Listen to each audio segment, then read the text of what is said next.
paano mag-delete ng another Facebook profile. O ito yung pangalawang account na ginawa natin. Sa nakaraang video ay pinapakita ko doon kung paano gumawa ng isang Facebook account gamit lamang ang isang email address. Ngayon naman ay ipapakita ko sa inyo kung paano siya i-delete. Kasi may isang comment ako nabasa kung paano naman daw i-delete ang pangalawang account. Kasi hindi naman daw niya ginagamit. Kung gusto mong malaman kung paano mag-delete ng pangalawang account, panoorin mo ang video na to. Pero bago ang lahat, kung gusto mo itong video, ay huwag mo kalimutang i-follow para updated ka sa mga bago kong video. Una, punta tayo ng Facebook apps. Once na sa Facebook apps na tayo, dapat nakalagin yung Facebook account natin. Ito yung Facebook account ko na ginamit para gagawa ng another account. So, kailangan natin mag-switch sa ginawa nating ibang account. So, paano ba gawin?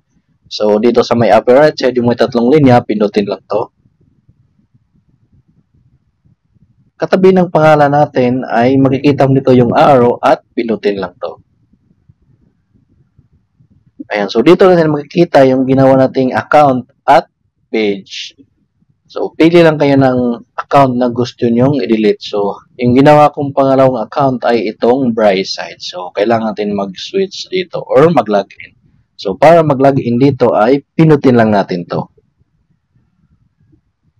Ayan, switching profile. So, ayan. So, ito na yung pangalawang account na ginawa ko. Kalagin na tayo. Then, dito sa may upper right side, yung may tatlong linya, pindutin lang to. Then, pindutin lang tong settings and privacy. Pindutin lang tong settings. Then, pindutin lang tong see more in account center.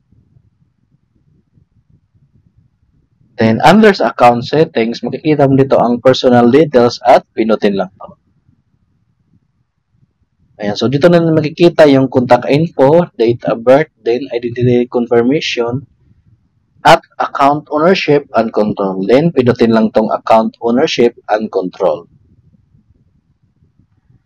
Ayan, so dito na makikita ang memorialization, deactivation or deletion, at reactivation. At pinutin lang tong deactivation or deletion.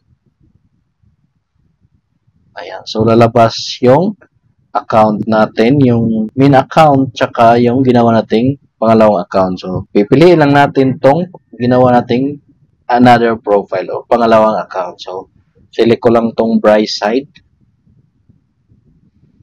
Yan. So, kalagay dito sa baba or naka-check ang deactivate additional Facebook profile. So, i-tap lang natin tong delete additional Facebook profile.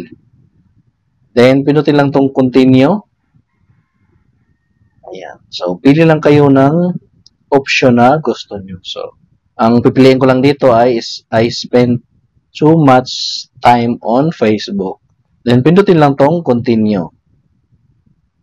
Then, pindutin ulit tong continue. Then, scroll up. Then, pindutin lang tong continue.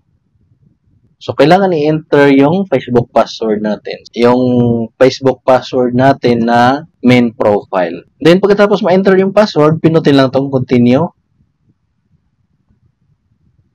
So, confirm permanent additional Facebook profile deletion.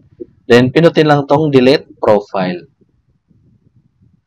Ayan. So, automatic, napupunta tayo or nalalagin tayo sa main account natin. So, ganun lang kadali.